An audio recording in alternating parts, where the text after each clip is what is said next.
말이다.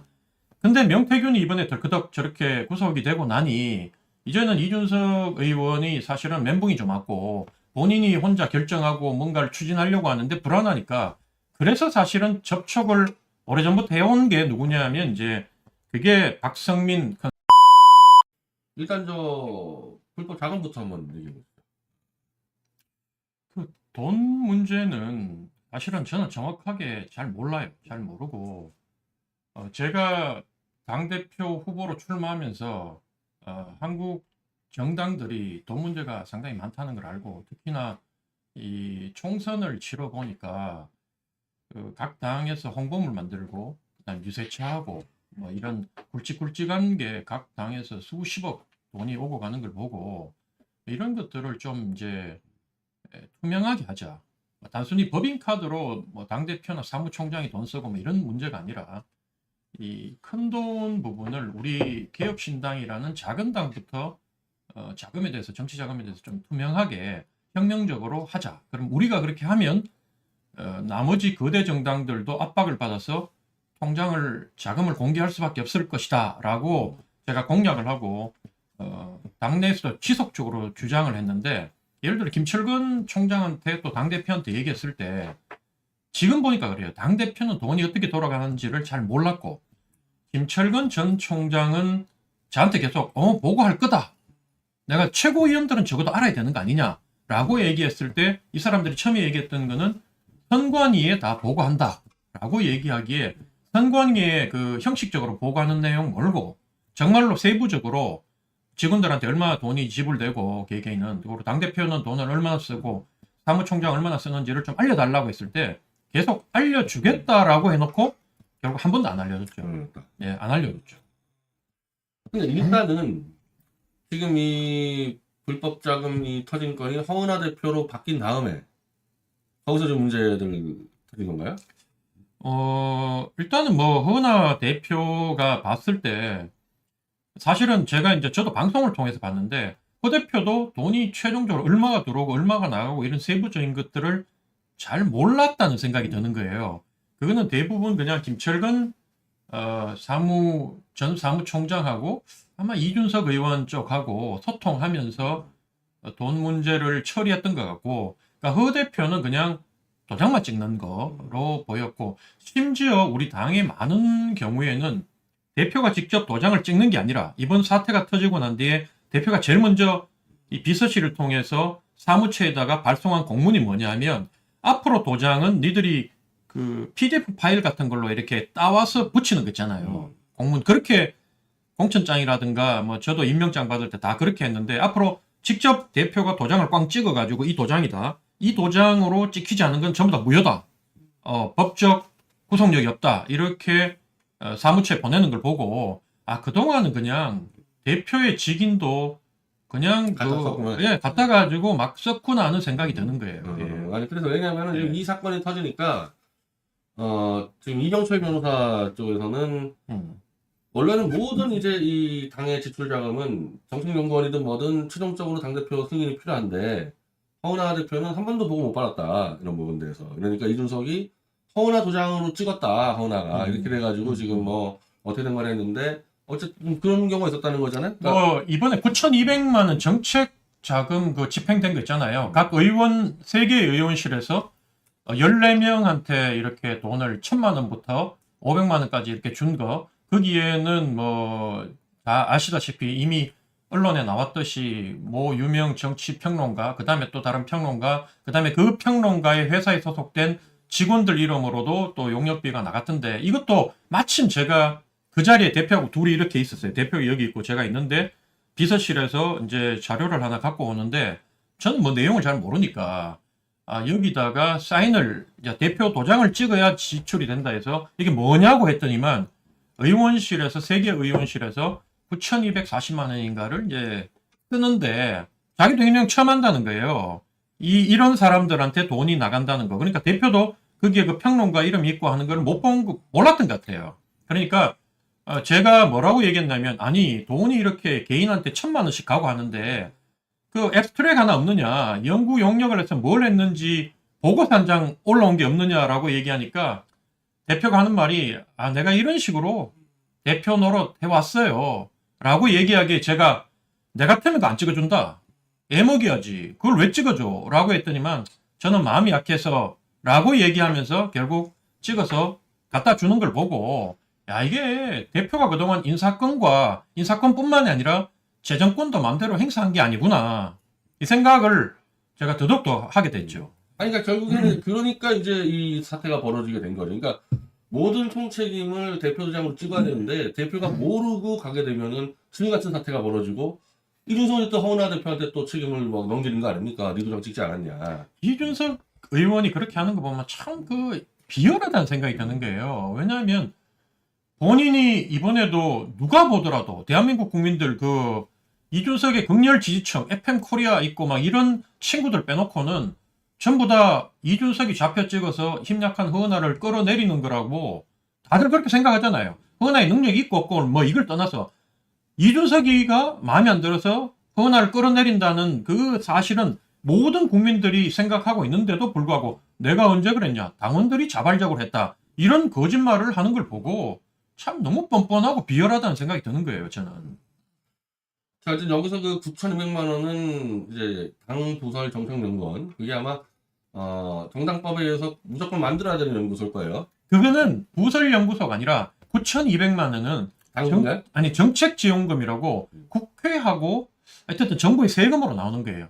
이거는 부설연구소에서 그러니까 우리는 개혁연구원이라 하는데 개혁연구원의 소장이 이준석 의원이거든요.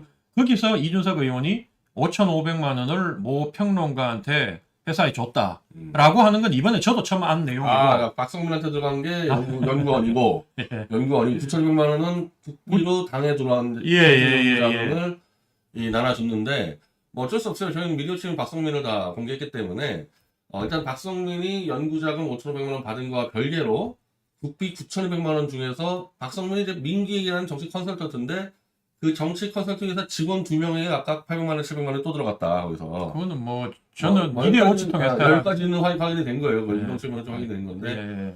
저는 박성민 의사도 많이 가봤습니다. 왜냐하면 제가 굉장히 가깝게 지내서 그런데 그런 이제 이른바 이 기획 컨설팅 회사는요. 선거 때 딱 모였다가 탁 치고 아무것도 안 해요. 지금 선거 없죠. 그 회사가 뭐 들어가는 게 있습니까? 선거가 아닌데 선거 때 딱 이제 선수들 모아가지고 한탕 크게 치고 가는 건데.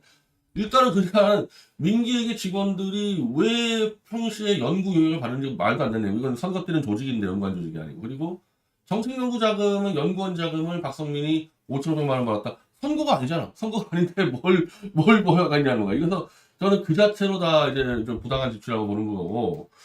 그래도 하나 또 이 재밌는 게 지금 우리가 이제만 시사평론가 중에서 장성철이냐 뭐 김준이냐 이 나오는데 어쨌든 문서상으로 확인된 거는 이종훈 시사평론가. 이거는 지금 언론에 보도가 됐습니다. 네, 저도 그 명단은 갖고 있습니다. 예. 예, 이종훈 시사평론가, 저 잘 아는 사람이에요. 이종훈 시사평론가가 이 지하 무슨 뭐 데이터베이스 구축 사업 연구를 했다는데, 난 이종훈 시사평론가 원래 전공이 뭐죠? 제가 여기에 관련돼서 사실은 몇 달 전부터 들었던 얘기가 있어요. 이준석 의원이 사실은 적을 많이 만들어 놨기 때문에 자기 측근들 중에 같이 일했던 사람, 어떻게 보면 저도 같이 일했던 측근 중에, 측근이란 표현은 그렇지만 어쨌든 이준석 의원이 저희 집까지 찾아와서 저를 영입해 갔잖아요. 그런 사람인데, 그리고 천하용인의 허은하, 뭐 김용태, 신인규 여러 사람들이 다 돌았었던 게 사실은 그분의 인성 때문에 그런 거고, 그렇다 보니까 우리가 방송에 알려지지 않았지만 이준석 의원하고 가까이서 일했던 사람들 중에 돌아서서 또 이번 사태를 보면서 저희들한테 제보하고 한 분들도 많았거든요. 그 중에 정말 가까웠던 한 분은 또 그 얘기를 하시더라고요. 이준석의 사실은 브레인은 명태균이다. 이준석 혼자서 뭘 할 수 있는 게 없다. 여러분들은 되게 뭐 하버드 대학 나오고 머리 좋고 말 잘하고 전략 전술에 뛰어난 제갈공명과 같은 비단 주머니를 막 푸는 신묘막측한 전략 전술가를 알고 있지만 실은 그게 다 명태균 씨한테 받은 거고, 비단 주머니란 말도 원래는 명태균이 처음 썼고 자주 쓰는 말이다. 근데 명태균이 이번에 덜커덕 저렇게 구속이 되고 나니 이제는 이준석 의원이 사실은 멘붕이 좀 왔고 본인이 혼자 결정하고 뭔가를 추진하려고 하는데 불안하니까, 그래서 사실은 접촉을 오래전부터 해온 게 누구냐면 이제 그게 박성민 컨설턴트다. 그래서 이번에 퍼스트 펭귄이라는 말도 박성민이 벌써 평론가가 박성민 썼던 거. 예, 7, 8개월 전에 썼던 말이고, 그러니까 박성민 민기획 대표는 저도 예전에 남경필 지사가 그때 최고위원 선거 나갔을 때 제가 남원정하고 가까이 지냈으니까 그때 선거 캠프에서 만나봤는데 언론에서 얘기하는 부분보다는 상당히 허술해요. 그래서 그 당시에 돈을 집행했던 분이 남경필 의원의 친동생이 사업을 하는 분이 있었는데 그분이 캠프를 총괄하면서 돈을 지불하고 하는데 얘는 업자로서 왔고, 그래서 제가 토의 같은 거 할 때 민기획의 그 박성민 대표의 논리를 자근자근 깨면서 자꾸 돈을 쓰려고 하게, 돈을 못 쓰게 막으니까 저기 남경필 지사의 그 동생은 저를 되게 좋게 봤고, 근데 나중에 이분이 조대훈이는 원래 남경필 쪽 사람이 아니라 원희룡 사람이라고 이제 저를 격바지로 공격해서 결국 의심을 자꾸 이렇게 부추겨서 제가 핵심 캠프 회의하는 데서 빠져나와서 다른 일을 했던 기억이 나는데, 그 이분 같은 경우에는 어쨌든 철저히 제가 봤을 때는 장사꾼이고, 그러다 보니까 이번에도 이준석 의원하고 나는 동탄 선거 때도 뭔가 관여가 있다고 보는데, 그런 상황이다 보니까 그 이후로 허은하 대표한테도 이렇게 돈을 받아서 그런지 모르겠지만 따로 연락이 와서 물러나라고 이렇게 좋은 말로 설득을 하고, 그래야지 당신한테 미래가 있다고 얘기를 하고, 그다음에 모든 평론가들이 이준석 허은하 싸움이 났을 때 이준석이 어쨌든 내용은 어떻든 간에 이준석이 더 많은 걸 잃을 거고 더 큰 사람이니까, 큰 정치인이니까 이건 빨리 이준석이 결자 해지해야 된다고 얘기할 때 유일하게 허은하를 깠던 유명 인사 중에 유일하게 깠는 사람이고, 그 대구에 또 한 명, 뭐 저 경남에 언론사 한 명 있지만 유일하게 메이저급 중에는 깠던 사람이 박성민이에요. 그러니까 이게 다 악의가 맞아 떨어지면서 이렇게 돈을 받고 예를 들면 누구 편을 들고 상대 정적을 제가면 이게 잘못한 게 아닙니까? 이게 바로 명태균 건 아니에요, 이게? 명태균 비슷한 건데, 네. 한마디로 여론 공작에 가까운 거죠. 이 표들에게 뒷돈을 주고 이제 이렇게 여론을 이제 우호적으로 만드는 부분들인데, 근데 사실은 이 박성민 씨는 정치 컨설턴트라는 거는 선거 때 들어가서 선거운동 대행해 주는 겁니다. 근데 우리가 뭐 총선 들어간다 그러면 한 지역구당 2억 정도가 들어가잖아요, 전국에. 그럼 그 중에 내가 기억하기로는 한 5천 정도를 받아요, 민기획 같은 데서. 그럼 5천 받아서 거기서 디자인도 해주고 뭐 해가지고 하는 건데, 그거 빼고는 사실 평소에는 할 일이 없어요, 그거 빼고는. 근데 나는 이런 식으로 이준석한테 평시에 지금 돈을 받고 있지 않습니까? 평시에. 선거 때 정식 계약한 게 아니라. 그럼 그런 사람들은 방송 나가면 안 되죠. 정치권에서 그냥 막 돈을 주고 돈을 받고 움직이는 사람들이 방송에 나가가지고 마치 객관적인 양 해가지고 이렇게 여론 조작하는 거는 이 명태균 스타일이죠, 이거는. 이번 기회에 그런 사람들은 다 정리를 해야 될 것 같아요. 그래서 지금 이 이준석 주변에서 이준석을 막 우호적으로 띄웠던 장성철, 뭐 김준일 지금 뭐 다 의혹을 받고 있는데, 오늘 뭐 장성철 씨는 뭐 자기는 1호연장 받은 게 드러나면은 뭐 방송계를 은퇴하겠다 뭐 어쩌고 얘기를 하더라고, 장성철 씨 같은 경우는. 뭐 그렇게 해서 사실 다 자기 그 고백들을 해야 될 겁니다. 나는 단지 이번에 9,200만 원하고 뭐 5,500 빼고도 이준석한테 사적으로 받을 수 있는 거 아닙니까 또. 그래서 그런 것까지도 다 얘기를 해야 될 것 같습니다.